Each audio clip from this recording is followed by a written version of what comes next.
കഞ്ചാവ് വിൽപ്പന എക്സൈസിനെ അറിയിച്ചതിന് യുവാവിനെ തട്ടിക്കൊണ്ടുപോയി ക്രൂരമായി മർദ്ദിച്ചു. ഈ കേസിൽ പ്രതികൾ പിടിയിലായി.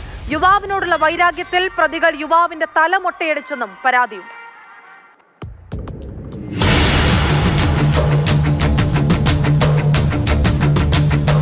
നാലാഞ്ചിറ സ്വദേശി കാപ്പിരി എന്ന ജിതിൻ, മരുതൂർ സ്വദേശി ജ്യോതിഷ്, മുട്ടട സ്വദേശി സച്ചുലാൽ എന്നിവരെയാണ് മണ്ണന്തല പോലീസ് പിടികൂടിയത്.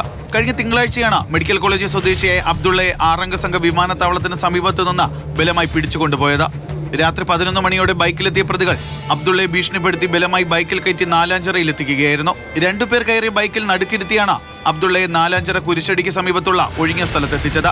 തുടർന്ന് വടി ഉപയോഗിച്ച് ശരീരമാസകലം ക്രൂരമായി അടിച്ചു. വാളുകൊണ്ട് കാൽപാദത്തിൽ വെട്ടി പരിക്കേൽപ്പിച്ചു. തുടർന്ന് കണ്ണുകെട്ടി ഒഴിഞ്ഞ വീട്ടിലെത്തിച്ച് വീണ്ടും മർദ്ദിച്ചു. ട്രിമ്മർ ഉപയോഗിച്ച് അബ്ദുള്ളയെ മൊട്ടയടിച്ചു.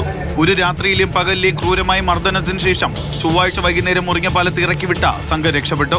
ജ്യോതിഷിന്റെ കഞ്ചാവ് കച്ചവടം എക്സൈസിനെ അറിയിച്ചത് അബ്ദുള്ളയാണെന്ന് പറഞ്ഞായിരുന്നു മർദ്ദനം.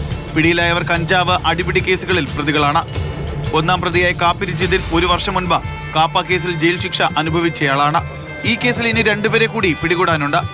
അറസ്റ്റ് രേഖപ്പെടുത്തിയ പ്രതികളെ നാളെ കോടതിയിൽ ഹാജരാക്കും.